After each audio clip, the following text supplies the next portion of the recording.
two male singers. That's correct. And, of course, here in Chicago, it's like my second home, Stutz.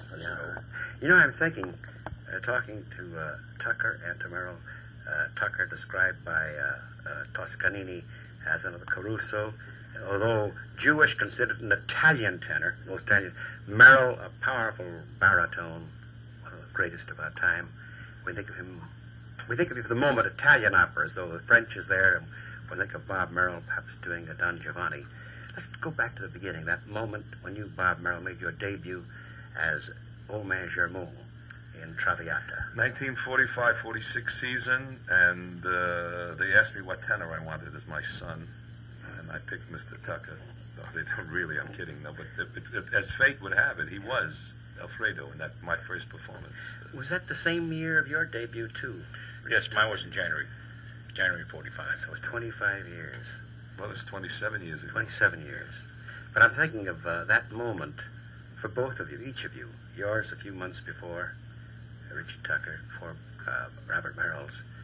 That moment in Verdi, in Traviata. In the second act, when I tried to convince my son, who ran away and left with his...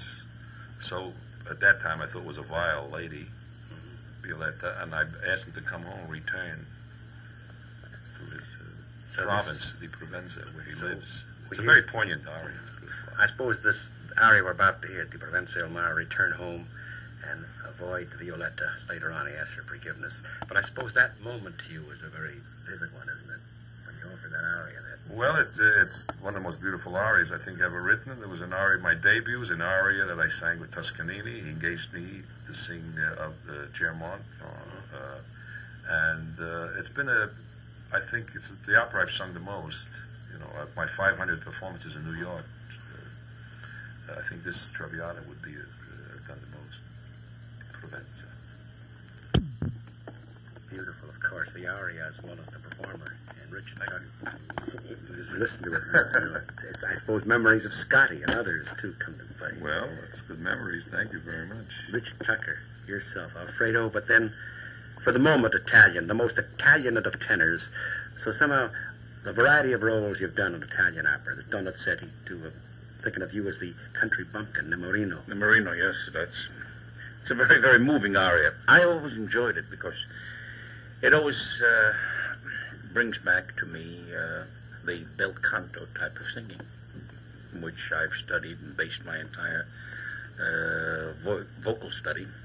When you say bel canto, suppose you explain it just a bit, the bel canto. The bel canto means beautiful singing, and there are certain line, what we call, like a legato, in other words, what I'm trying to say is, my teacher, Paul Althouse, used to say, your bottom C should go like a needle and thread right to the top C, without a break in quality. And that is the whole catch and pitch to the word bel canto. Mm-hmm. Unfortunately, there are very, very few singers who believe in that today. And this aria always brings to mind the school. This is a furtive tiruna furtiva lagrima. As we hear Richard Tucker and Una furtiva lagrima, thoughts come to mind. I'm thinking of the two of you, each one a nonpareil in his field. One is baritone, one is tenor, singing together. And now we come to another part of your repertoire, French. And the Pearl Fishers is seldom performed opera, isn't it? Seldom heard, seldom performed. Yes, that's so right. It is. It is a beautiful opera. It's strange. It hasn't become popular in this country. Anywhere. I don't know. It may have been done in Italy. I don't think it has been performed in this country, Bob, for many, many years. I don't know. I don't have the statistics before me, but I don't remember it done in my time. But here's one that concerns this Ceylon. It's, if I remember right, it's Carnegie Hall. This was recorded live. I must compliment London Records. Richard and I were very happy that they went in with their microphones in the hall and recorded this live performance with the applause and with our introductions of our colleagues, and the breathing and the sighing, and I think captures almost alive. I heard it the other day, and you feel as though you're in Carnegie Hall. Yeah. It's the recreation of the event. You introduced Licia Albanese, Max, who was the electro when you did Rudolph Bing, the impresario. Yes, of course. Well, you can sense it right away, Stutz, because when we first came on stage, Bob and I, we were met with such a warm... it's different when you're met with applause, but you can sense when it's so warm, thunderous. To walk out on the stage, applause, and the audience stands up, greet us.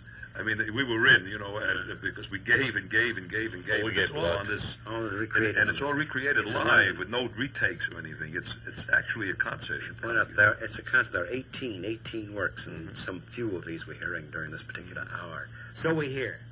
So we drop the other shoe, and now we hear the duet, the tenor baritone duet. As we hear that, it's terribly moving. I'm thinking, as we hear Tucker and Merrill sing together, how often have you performed together in operas together? They asked us, it got to be over 150 performances that we've done together for the past 27 years. Somebody's got to look that up, Bob, one of these days. That's right. Traviata, Ballo e Maschera, Aida, Trovatore, Chenier.